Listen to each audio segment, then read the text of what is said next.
La vente, quand on parle de la vente est une discipline qui conduit le prospect à l'acte d'achat. Donc, c'est une discipline.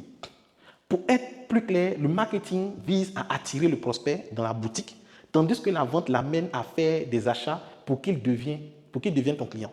Et ça, c'est important. Il y a plusieurs personnes. Non, monsieur Loco, comment on sponsorise? Monsieur Loco, je veux sponsoriser, je veux sponsoriser. La sponsorisation, c'est bien. Tu vas sponsoriser, oui. Mais quand tu finis de sponsoriser, Facebook, son travail, ce n'est pas de faire en sorte que les gens achètent. Facebook va t'envoyer des gens qui vont te dire, je suis intéressé. Si tu ne sais pas vendre, tu n'as pas les argumentaires de vente, tu n'as pas les stratégies de vente, tu ne pourras pas conclure la vente. Voici pourquoi il est important de comprendre que le marketing, c'est bien, mais savoir vendre, c'est mieux. Si tu ne sais pas vendre, tu vas avoir des gens qui viennent et tu ne vas pas pouvoir faire ce qu'on appelle le closing, finaliser des ventes.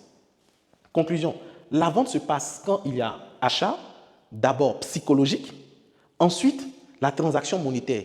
Qu'est-ce qu'on appelle achat psychologique?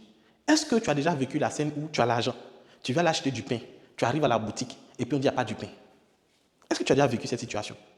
À cette étape, à ce niveau, quand tu arrives et puis le boutiquier ou le boulanger te dit il n'y a pas du pain, est-ce que l'argent qui est dans ta main là, tu es content de l'avoir?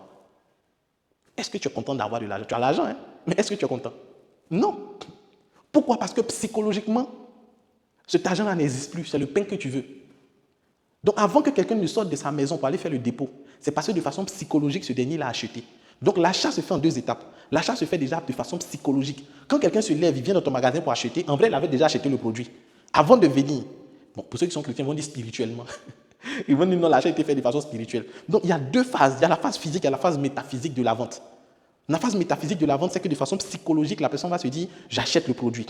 Et maintenant, physiquement, il passe à l'action d'achat. Donc, tu dois travailler sur les stratégies, les leviers psychologiques qui vont pousser la personne à acheter. Et pour ça, le marketing intervient avant, pendant et après l'acte d'achat.